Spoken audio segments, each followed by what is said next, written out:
नमस्कार दोस्तों। आज का जो टॉपिक है वो मध्यकालीन भारत से संबंधित जो भी महत्वपूर्ण क्वेश्चन बन सकते हैं उनसे संबंधित। इसमें पहला है शेरशाह सूरी व अलाउद्दीन खिलजी के राजस्व सुधारों के मध्य विभेद बताइए। सेकंड है मध्यकाल में समाज साहित्य स्थापत्य के कालखंड पर परिचर्चा करें। तीसरा है भक्ति आंदोलन का योगदान। चौथा है खिलजी क्रांति से आप क्या समझते हैं और शिवाजी का क्या योगदान है। जो मराठा राष्ट्रवाद जो नवोदित उदय हो रहा है उसमें छत्रपति शिवाजी का क्या योगदान है। तो हालांकि और भी कई ऐसे सवाल है जो बनते हैं। अभी सम्राट अकबर है, जहांगीर है, शाहजहां है, उसके बारे में भी है, लेकिन ये इंपॉर्टेंट है काफी। तो सबसे पहला है शेरशाह व अलाउद्दीन खिलजी के मध्य के राजस्व सुधारों के मध्य आर्थिक सुधार होते हैं, राजस्व सुधार होते हैं, प्रशासनिक सुधार होते हैं। उसी तरह जो है शेरशाह व अलाउद्दीन खिलजी के मध्य आपको सुधारों के बारे में बताना है। तो सबसे पहला जो बड़ा डिफरेंस है वो यह है कि अलाउद्दीन खिलजी का जो टाइम पीरियड है वो 1290 के आसपास का है। वही जो शेरशाह सूरी है जो मुगल काल की घटना है। तो एक तो जो है सल्तनत काल की घटना है, एक मुगल काल की घटना है। पहला डिफरेंस तो ये हो गया टाइम पीरियड का। सेकंड, अगर उनके सुधारों का अगर नेचर देखा जाए तो अलाउद्दीन खिलजी के द्वारा जो सुधार किए गए थे वो मुख्य रूप से अपनी साम्राज्यवादी नीति को बढ़ावा देने के लिए अलाउद्दीन खिलजी ने सुधार किए थे। उसको अपनी सैन्य क्षमता मजबूत करनी थी, सैनिकों को जो है भत्ता वगैरह देना था, इसलिए अलाउद्दीन खिलजी ने जो है राजस्व सुधार करने का उसका ये उसकी थी मंशा। जबकि जो शेरशाह सूरी था उसका ये मानना था कि नहीं, वो जो है कृषक दशा से बड़े चिंतित था, क्योंकि वो खुद भी एक सामान्य परिवार से आता था। तो उसको ये लगा कि अगर किसानों को के हित में अगर पर्याप्त सुधार किए जाए तो निश्चित रूप से किए जाने चाहिए। तो जो फर्स्ट है वो कालखंड का डिफरेंस है। सेकंड जो है वो उनके किस तरह का नेचर था उसका अंतर है।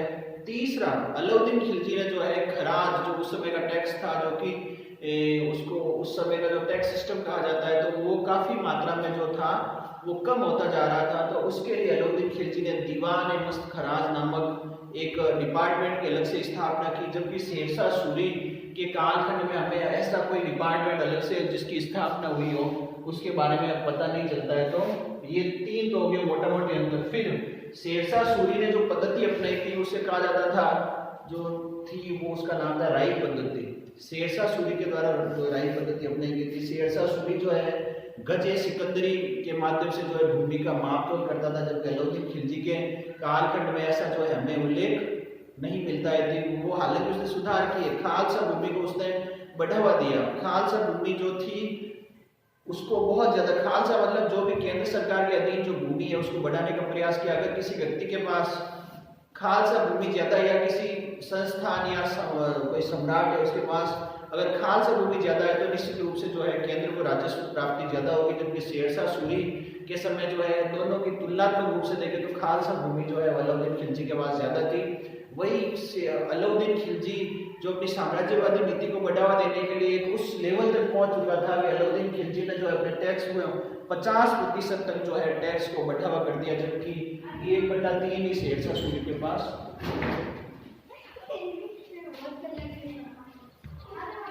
जबकि शेरशाह सूरी जो था उसने कोई ऐसा कार्य नहीं किया था। जबकि शेरशाह सूरी ने कोई ऐसा कार्य नहीं किया था। तो ये जो है बड़े बड़े अंतर है दोनों के मध्य जो है। तो शेरशाह सूरी व अलाउद्दीन खिलजी के मध्य जो थे विभेद उनको तो स्पष्ट किया जा सकता है। फिर है मध्यकाल में समाज साहित्य स्थापत्य के कालखंड पर जो है पूरी चर्चा करें। तो मध्यकाल जो है वो 1206 से लेकर के 1707 के मध्य का माना जाता है। तो उसमें दो घटक है, दिल्ली सल्तनत भी है और मुगल काल भी है। तो दिल्ली सल्तनत के समय कैसा समाज था, मुगल काल के समय कैसा समाज था, उस समय क्या क्या साहित्य प्रगति हुई, स्थापत्य कला के क्षेत्र में क्या क्या प्रगति हुई, तो उन सब के बारे में जो है परिचर्चा है। बहुत बड़ा सवाल है, इसमें तो आप ज्यादा से ज्यादा 10 पेज तो भर ही सकते हैं। लेकिन अपने को जो है बड़ी बड़ी बातें बतानी है कि मध्यकाल में कैसे समाज की दशा थी।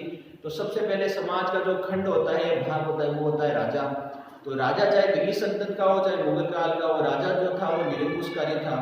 उस पे जो है केवल वो जो है केवल ईश्वर ही उसके बराबर माना जाता था। तो जो अगर ऐसे लिखा जाए तो सबसे पहला पद है राजा का, तो राजा जो है वो सर्वेसर्वा है। फिर जो है अमीर वर्ग, अमीर वर्ग में भी जो तुरानी कुर्ते, ईरानी कुर्ते या लोधी जो कुर्ता, उन सब के बारे में जो है पता चलता है। तो इस तरह से जो है ये सब बातें, समाज कैसा था, महिलाओं की स्थिति कैसी थी, तो महिलाओं की, हिंदू महिलाओं की स्थिति देखी जाए तो काफी दयनीय थी। उनको जो है बाल विवाह, दहेज प्रथा, क्योंकि बाल विवाह इसलिए ज्यादा होने लगे क्योंकि मुस्लिम आक्रांताओं का जब वर्चस्व बढ़ने लगा तो बाल विवाह को भी बढ़ावा मिलने लगा। उनको शिक्षा देने का अधिकार नहीं था। शिक्षा में भी वैज्ञानिक शिक्षा का अगर वजन देखा जाए तो वैज्ञानिक शिक्षा का जो वजन है वो बहुत ही कम था। वही दूसरी जो धार्मिक शिक्षा है उसको ज्यादा बढ़ावा देने की कोशिश की जाती थी। शिक्षा में भी जो है मदरसा और मकतब नामक दो संस्थाओं का उल्लेख मिलता है। तो इस तरह से जो है समाज में महिलाओं की स्थिति दयनीय थी। अमीर वर्ग की स्थिति जो है वो शानदार थी। नए नए शहरों का उदय हो रहा था, दिल्ली, आगरा, वाराणसी, पटना, जयपुर, जोधपुर, मारवाड़, ऐसे जो है विभिन्न नए नए शहर निकल रहे हैं। एक जो ग्रामीण अर्थव्यवस्था थी उसकी तुलना में एक शहरी अर्थव्यवस्था को बढ़ावा दिया जा रहा है। तो इस तरह उस समय ऐसा समाज था। साहित्य में देखा जाए तो अगर दिल्ली सल्तनत के अगर साहित्यकारों की बात की जाए तो सबसे पहले जो है वो है अमीर खुसरो। अमीर खुसरो अपने समय का ऐसा व्यक्ति था जो कि राष्ट्रवादी था। राष्ट्रवादी का ऐसे, राष्ट्रवाद का मतलब वो नहीं है जो, राष्ट्रवाद में एक ऐसी कपोल कल्पना है जो व्यक्तियों को बांधती है आपस में। तो अमीर खुसरो जो है वो अपने जो उसका जो कव्वाली गायन है उसमें वो कहता है कि मुझे हिंदुस्तान इतना प्रिय है कि विश्व में मुझे इसके जैसा कोई नहीं लगता है। तो कई जो मुगलकालीन इतिहासकार है वो कहते हैं कि पहला राष्ट्रवादी चिंतन धारा पर आधारित जो था वो अमीर खुसरो था। अमीर खुसरो की जो रचनाएं हैं, चाहे उसमें तुगलकनामा हो अमीर खुसरो का, उसके अनेक ऐसी रचनाएं हैं जिनका उल्लेख मिलता है। और संपूर्ण भारत में कव्वाली गायन का जो मसीहा माना जाता है, जिसने शुरुआत की थी, तो वो अमीर खुसरो था। उसने अनेक यंत्र ऐसे जो निर्माण किए जो कि हिंदुस्तान में पहली बार आ रहे थे। तो अमीर खुसरो की जो रचनाएं हैं वो काफी है। फिर जो है किताब उल रहला, जो कि मोरक्को का निवासी था, इब्न बतूता, उसने लिखी थी, जो कि गयासुद्दीन तुगलक और मोहम्मद बिन तुगलक के समय तो वो कोर्ट में जो था वो उसने जज के रूप में भी कार्य किया था। तो ऐसे अनेक ऐसे रचनाकारों का उल्लेख मिलता है जो ये बताते हैं कि इस तरह से जो है साहित्य पर जो है परिचर्चा होती है। जियाउद्दीन बर्नी, जिसने तारीख फिरोज शाही लिखी, जहाँ जियाउद्दीन बर्नी ने। तो इस तरह से जो है अनेक ऐसे साहित्यकार हैं। अमीर खुसरो जिसमें अहमद सरिंदी है वो लिख रहे हैं। तो इस तरह के जो समाज और साहित्य के बारे में पता चलता है। इसी तरह मुगल काल में तो बहुत सारे ऐसे इतिहासकार हैं या ऐसे साहित्यकार हैं जो अनेक हैं। चाहे बिहारी हो, बिहारी का उल्लेख मिलता है। बिहारी, जिसने बिहारी सतसई लिखी। अकबर के समय में जो नवरत्न थे उनमें जो है सभी शामिल थे। तो उसमें जो है बीरबल था। बीर का मतलब होता है दिमाग, जिसके दिमाग में बल है उसको बीरबल कहा गया। तानसेन जो था वो संगीत रत्नाकर था अकबर का। संगीत के क्षेत्र में बहुत ज़्यादा विकास हुआ। संगीत में अगर देखा जाए तो मान सिंह, जो कि ग्वालियर के महाराजा थे, उन्होंने मान कोतवाल नामक जो है संगीत महाकाव्य की रचना की, जिसकी प्रतियां आज भी जो विभिन्न म्यूजिशियन उसको यूज करते हैं।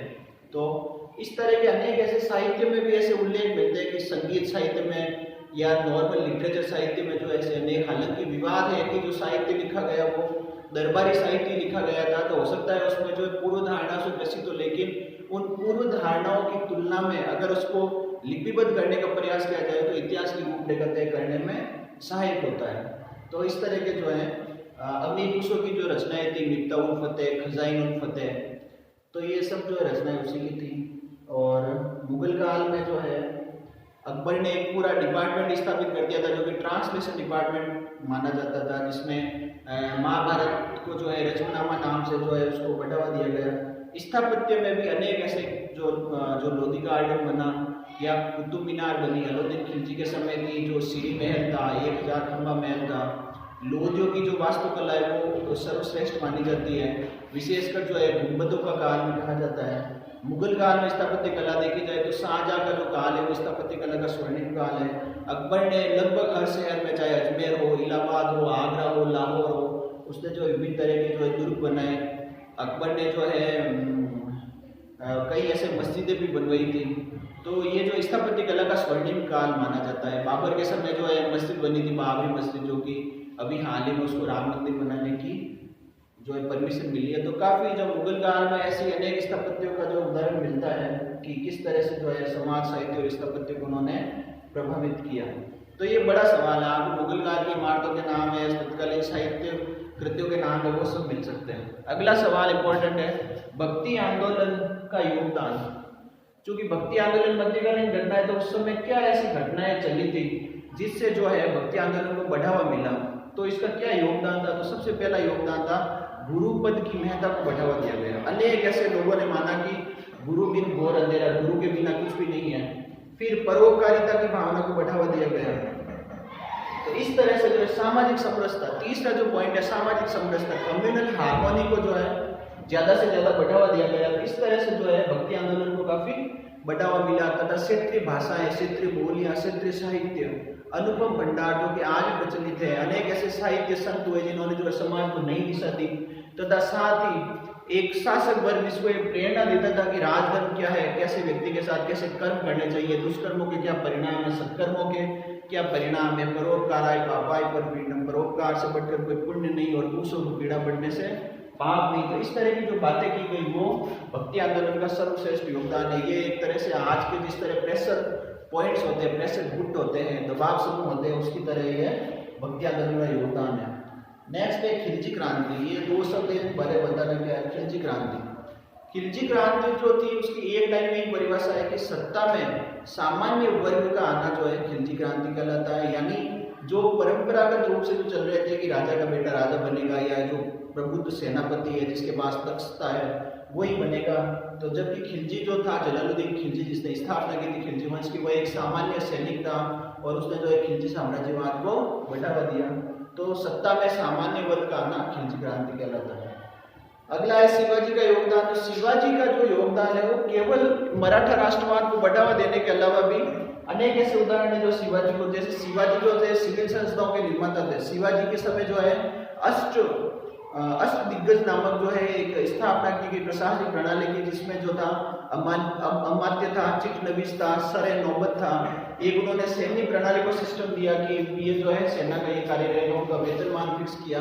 तो न केवल शिवाजी ने जो है संपूर्ण मराठा साम्राज्य में जो है राष्ट्रवाद की लहर अपनाई, अपितु उन्होंने जो है सिविल संस्थाओं, सिविल बॉडी को भी बढ़ावा दिया कि भाई ये इसका ये काम है, इसको इतने हैं, चौथ व सर्दी स्थिति को कैसे मेंटेन करना है उसके बारे में बढ़ावा दिया।